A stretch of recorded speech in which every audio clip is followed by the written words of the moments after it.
This is a Louie Tee Network exclusive.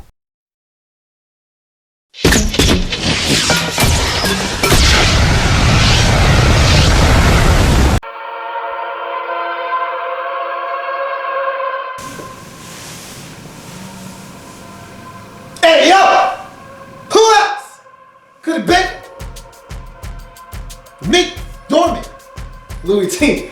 Welcome, you are in the lab room. Of course, I am your man, Louie Tee. Thank you for joining me on this program. On the 2016 NFL Draft Prospects 101 series, your guide to some of the biggest and hottest names 2016 NFL Draft.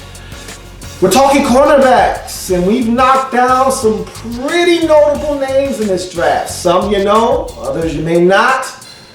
But this is a guy that you're probably familiar with, probably heard his name throughout this process a number of times, and for good reason. He's a good football player, and he's probably going to come off the board in the first round as a cornerback with a little bit of length and some size, which is something that a lot of these GMs and scouts and coaches are all looking for at the cornerback position. I'm talking about the Ohio State University's Eli Apple. Let's talk about Eli Apple, his pros, his cons.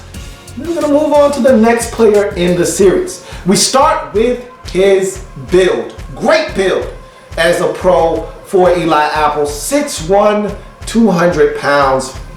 That's exactly what you're looking for at the cornerback position, if I may say so myself. 6'1", 200 pounds, great length. You're looking for a guy with a little bit of height on him so those big receivers can't take advantage of him. I've talked about this ad nauseum, so I don't really want to go into the whole, what the league is turning into and why having a corner with size is important.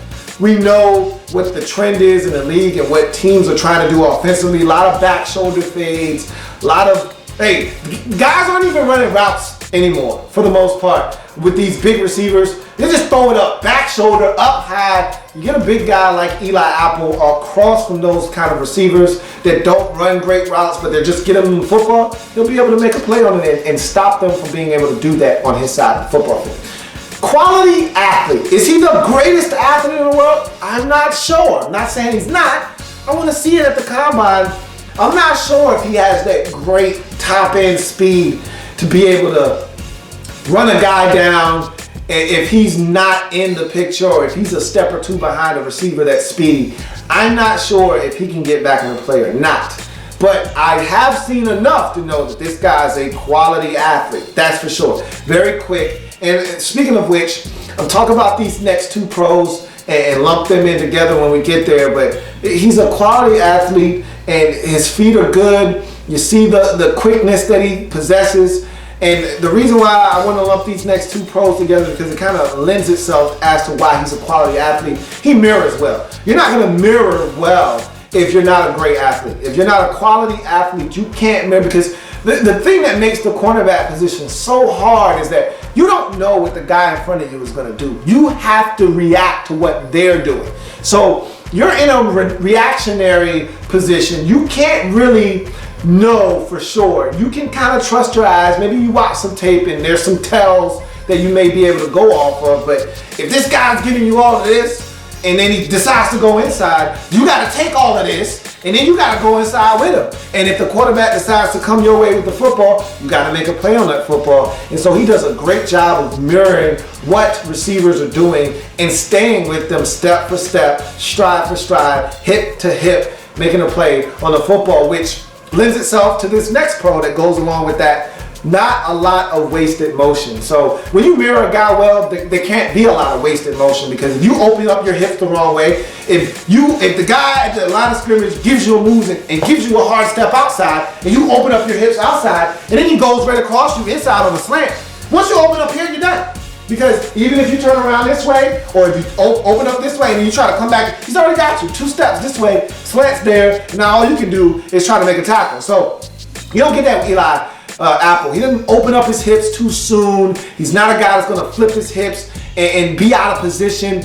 Not a lot of wasted motion, and that allows him to mirror receivers well, and it allows him to do the next thing that is a pro for him, and that's always be in the picture.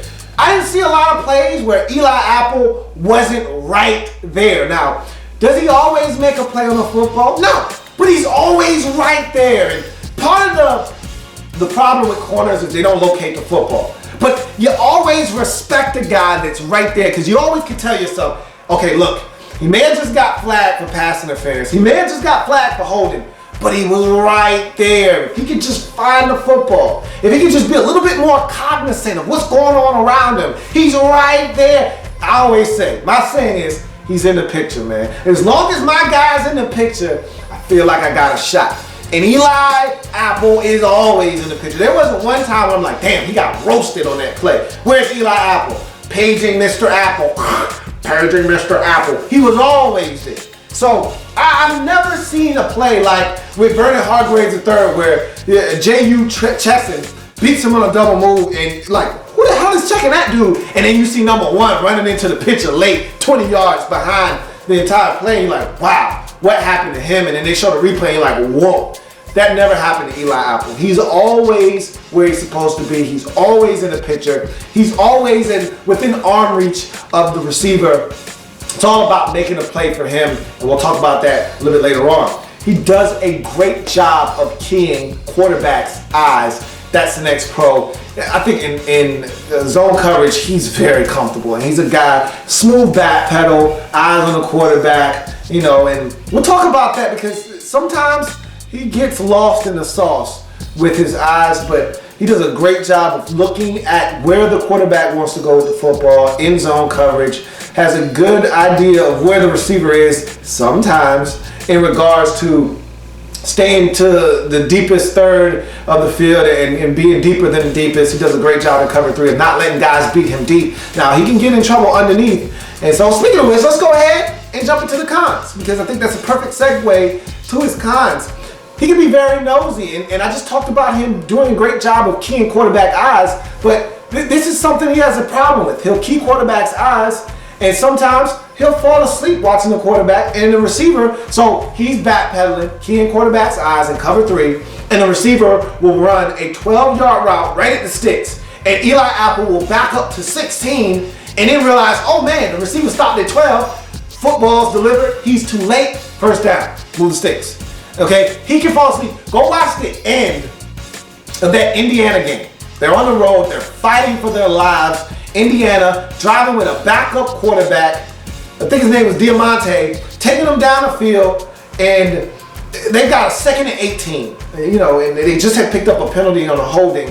And it's late in the ball game. They gotta have it needed right now. They're moving it down the field. And Eli Apple, 2nd and 18. You gotta know what you're defending. He's backing up in coverage, and he falls asleep behind the wheel.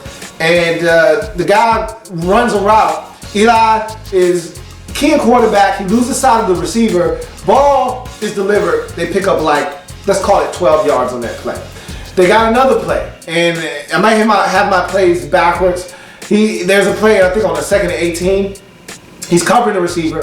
He gets grabby, and let's talk about that. That's another con, and that's the next one, as a matter of fact. He can be grabby down the field. He's one of those guys, when he's uncomfortable, he grabs, okay? So when I don't know, I'm not sure, his first reaction, let me grab. I just need to make sure, I just need to know, okay? I'll take a pass interference. I can't take you beating me deep. So I don't know. Even if he's 12 yards down the field and he's not sure, receiver looks like he's going for the ball, I'm not sure I got enough time to turn around, I'm gonna just grab you. I'm not sure. He can panic. When he panics, he grabs.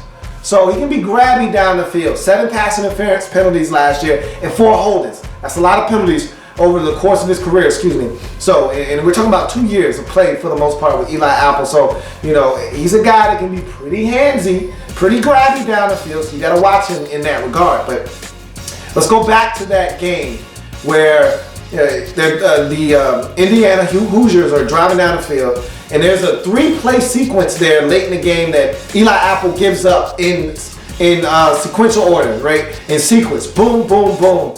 And where he gives up 2 nice gains and a holding penalty, pass interference penalty that gives them a first down on the 2nd and 18. I think that was actually a PI where the receiver is trying to run a comeback route. Eli Apple kind of gets lost, not really sure the ball's coming, kind of panics. Receiver looks like he's trying to come back for the ball, I'm not sure, and he's all over. He's molesting him. They throw the flag, first down. Next play, he's got his eyes key and quarterback, cover 3, deeper than the deepest, nothing cheap, nothing deep, late in the ball game, make him earn it, and he just falls asleep at the wheel. He's watching the quarterback, loses sight of where the receiver is. Receiver runs a 12-yard route right at the sticks, picks up the first down. The next play, again, cover 3, eyes on the quarterback, key and quarterback. He falls asleep in a cover 3. Receiver runs like a little post in front of him, 16-yard pickup down to around the 8-yard line. Ohio State was able to put the clamps down on Indiana, not allow them in the end zone, end up winning the ball game 34-2 or 31-24. But he gave him some plays late in that ball game. He had been pretty much clean all ball game, but he gave him some big plays there. And he also gave up another play. Tackling is optional is the next pro. You know how I always talk about corners, and I always say, like rebounding in basketball for corners, it's all about want to. If you want to rebound in the NBA, it's about want to. A 6'8" guy can go up and take the basketball from a 7-footer. A 6'7" guy like Draymond Green can go out and get you 14 boards. You want to know why? He wants to. It's simple as that. He wants it more than you do. Okay? Tackling for cornerbacks is equated to rebounding in basketball. If you want to as a corner, you can. But guess what? Eli Apple doesn't want to. It's all about want to. Do you want to? Eli Apple doesn't want to. It's optional for him. So it frustrates me because at 6'1", 200, I want you to be physical, man. You're a big guy. Go in there and be physical. He's like, that's not for me. I'm gonna stay back over here. I'm gonna watch where it's a lot safer. He's not physical. He don't want to tackle. And it irks me like that Indiana game. The quarterback takes off and he lets guys block him way too easily. He's not aggressive enough. The quarterback keeps it on a run, gets to the outside, and Eli Apple's supposed to be out there. He's like 2 yards out of bounds because the receiver blocked him out of bounds. He's nowhere to be found. Quarterback takes off, runs for like a 65-yard touchdown late in that ball game to help Indiana stay in that game and give them a shot. So Eli Apple, I've seen him miss a bunch of tackles. He's a guy, he made a business decision, a lot of BDs with him, okay? A lot of BDs where he's like, okay, so they're playing Michigan State, running back, big guy, comes through the hole, and Eli Apple could do one of two things. He could come up, size him up, either come up with a physical strong tackle, or he could cut his legs, one or the other, do one of the two. Or he could go for option B, ole! Ole! And he said, I'm gonna get a reach at this football, but I'm not squaring him up. If he feels like holding on to this ball, then he might break this tackle. But if he lets it go, I got a fumble forced. He goes for the football, little feeble attempt at the ball. God, get off me, man. You a little fly. Get off of me, breaks the tackle, runs for another 7-8 yards. And Eli Apple ended up on the ground. I gave it a shot. That's what he calls an attempt at a tackle. So just know you're not getting a guy that's going to be ultra physical as a tackle. To me, his final con, he's passive aggressive. He's not an aggressive. Football is an aggressive sport played by aggressive individuals. The most aggressive man generally wins. Not all the time, but most of the time, the guy that's the most aggressive gonna win the football game. Gonna win the battle in the trenches. He seems passive aggressive to me. A guy that's like, I just don't get that feeling that he wants it as much as the guy in front of him sometimes. And I'm like, I need you to have that dog, that fight, that animal instinct in you, and I just don't see it from him. And maybe it stems from, he had an iron deficiency, I guess, growing up, and, had his body kind of all, out of sorts, and they kind of figured it out and got him right. But, maybe he felt like, I don't know if I want to be as physical because my body isn't really meant to be in that type of environment. I don't know. I can't speak for that man's mental capacity and state and what he's thinking, but looking at him, he doesn't seem like a guy that wants it. And I can't gauge that. There's no measurement for that, but I look at a Vernon Hargraves III who's like 5'9", and he wants it. I look at him and I'm like, he wants to win. He wants it more than you do. I look at Eli Apple and he's like, if I get it, cool. If I don't, I get it next time. Not good enough for me. That's just me. But we'll see. He's got all the tools. And that's what's going to get him drafted in the first round. He's a toolsy guy. Okay, he's a guy, height, weight, probably gonna run well, test well at the combine. Height, weight, speed specimen at that position, gonna get you drafted high just about every time. And so that's Eli Apple and his 2016 NFL Draft Prospects 101 breakdown. If it happens in the National Football League, whether big or small, we cover it all here in the lab room. Come back and join me as I continue to break down anything and everything in the National Football League. See you next time, where we're gonna switch gears and talk about the guys that they try to shut down. Wide receivers. See you next time. There's plenty more where that came from. While you're here, subscribe to the channel. If you want more Louie Tee, be sure to follow me on Twitter at In The Lab Room, or you can like the Facebook page at In The Lab Room. That's In The Lab Room on Facebook and at In The Lab Room on Twitter. Don't forget, subscribe to the channel if you haven't already done so.